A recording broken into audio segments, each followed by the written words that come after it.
സ്നേഹമുള്ളവരെ, ലൂക്കായുടെ സുവിശേഷം 22-ാം അധ്യായം 44-ാം വാക്യത്തിൽ നമ്മൾ ഇപ്രകാരം വായിക്കുന്നുണ്ട്. അവൻ കൂടുതൽ തീക്ഷ്ണമായി പ്രാർത്ഥിച്ചു, അവൻ്റെ വിയർപ്പ് രക്തത്തുള്ളികളായിട്ട് നിലത്ത് വീണു. ശ്രീരാമൻ്റെ ജീവിതത്തിലെ ഒരു കഥയുണ്ട്. വനവാസത്തിനായിട്ട് പോകുന്ന ശ്രീരാമൻ ഒരിക്കൽ കുളിക്കാനായിട്ട് ഒരു പുഴയിലേക്ക് ഇറങ്ങാൻ നിൽക്കുന്ന സമയത്ത് തൻ്റെ അമ്പും വില്ലും അവിടെ കണ്ട ഒരു മരത്തിന്മേൽ കുത്തിവെക്കുകയാണ്. കുളി കഴിഞ്ഞ് തിരിച്ചു വരുമ്പോൾ തൻ്റെ അമ്പും വില്ലും എടുക്കാനായിട്ട് നോക്കുന്ന ശ്രീരാമൻ്റെ കണ്ണ് നിറയുന്ന ഒരു കാഴ്ച അവിടെ കാണുകയാണ്. ആ കാഴ്ചപ്രകാരമാണ് താൻ കുത്തിവെച്ച അമ്പും വില്ലും ഒരു തവളയുടെ, ആ മരത്തിന്മേലിരുന്നൊരു തവളയുടെ വായ്ക്കകത്താണ് കുത്തിവെച്ചിരിക്കുന്നത്.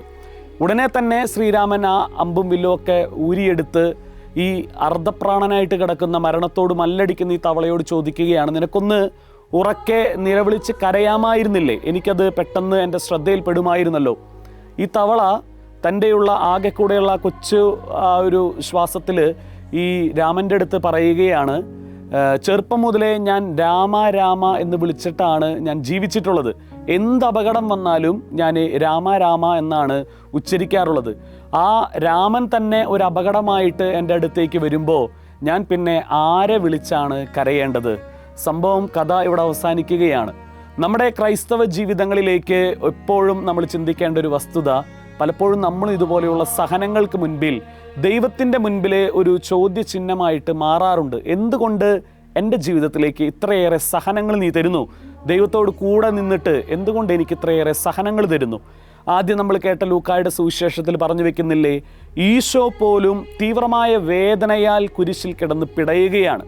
ആ പ്രാർത്ഥനയുടെ സമയത്ത്, കുരിശിൽ കിടന്ന് പീഡകൾ അനുഭവിക്കുന്ന സമയത്തൊക്കെ അവനും അവൻ്റെ ആ തീവ്ര വേദനയിൽ പിതാവിൻ്റെ ഹിതത്തോട് ചേർന്ന് നിൽക്കാനായിട്ട് ആഗ്രഹിക്കുകയാണ്. ഈ കൊന്തമാസത്തിൽ ജപമാല ചൊല്ലി പ്രാർത്ഥിക്കുമ്പോൾ ഈശോ നമുക്ക് തരുന്ന വലിയൊരു ഉറപ്പ് ഇത് തന്നെയാണ്.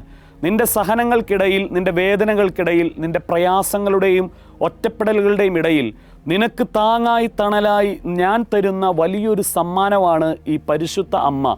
അമ്മയുടെ മടിത്തട്ടിലിരുന്ന് ജപമാല ചൊല്ലി നീ പ്രാർത്ഥിക്കാൻ തുടങ്ങ്. നിൻ്റെ സഹനങ്ങൾക്ക്, നിൻ്റെ വേദനകൾക്ക് കൃത്യമായ ഉത്തരം അമ്മയിലൂടെ ഞാൻ നിനക്ക് നൽകും. ഈ ജപമാല മാസത്തിൻ്റെ അവസാന ദിവസങ്ങളിലൂടെയൊക്കെ നമ്മൾ യാത്ര തിരിക്കുമ്പോൾ, പ്രത്യേകിച്ച് നമ്മുടെ ജീവിതങ്ങളെ കൂടുതൽ സഹനങ്ങൾക്ക് വിധേയമാക്കാനായിട്ട് നമുക്ക് പ്രാർത്ഥിക്കാം. ഓരോ സഹനവും ദൈവം നമുക്ക് നൽകുമ്പോൾ അതിനുള്ള ശക്തി കൂടെ, അത് സഹിക്കുവാനുള്ള ശക്തി കൂടെ നമുക്ക് നൽകുന്നുണ്ട്.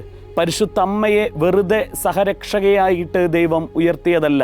ഈ ലോകത്തിന് മുഴുവനും തൻ്റെ സഹനങ്ങളിലൂടെ കടന്നു പോകുന്നവർക്കൊക്കെ പരിശുദ്ധ അമ്മയുടെ വലിയൊരു ശക്തി, വലിയൊരു തുണ നമുക്ക് എപ്പോഴും കൂടെയുണ്ട് എന്ന് നമുക്ക് ആത്മാർത്ഥമായിട്ട് വിശ്വസിക്കാം. ജപമാല ചൊല്ലി പ്രാർത്ഥിക്കാനായിട്ട് നമ്മൾ തുടങ്ങുമ്പോൾ നമ്മൾ പരിശുദ്ധ അമ്മയുടെ കരം പിടിക്കുകയാണ്. എപ്പോൾ ജപമാല ചൊല്ലി അവസാനിക്കുന്നുവോ അപ്പോൾ പരിശുദ്ധ അമ്മ നമ്മുടെ കരം പിടിക്കുന്നു. സഹനങ്ങളുടെ വേളകളിലും ഈ പരിശുദ്ധ അമ്മയോടൊപ്പം ചേർന്ന് ഈശോയുടെ പീഡാനുഭവ, മരണ, ഉത്ഥാന രഹസ്യങ്ങളെക്കുറിച്ച് ആത്മാർത്ഥമായിട്ട് ധ്യാനിക്കുവാൻ നമുക്ക് സാധിക്കട്ടെ. ഈ ജപമാല മാസം പരിശുദ്ധ അമ്മ നമുക്ക് നൽകുന്ന വലിയ അനുഗ്രഹങ്ങളെ മറക്കാതെ ജീവിക്കുന്ന ഒരു മാസമാക്കി നമുക്ക് മാറ്റാം.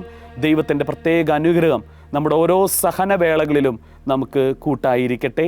ആമേൻ.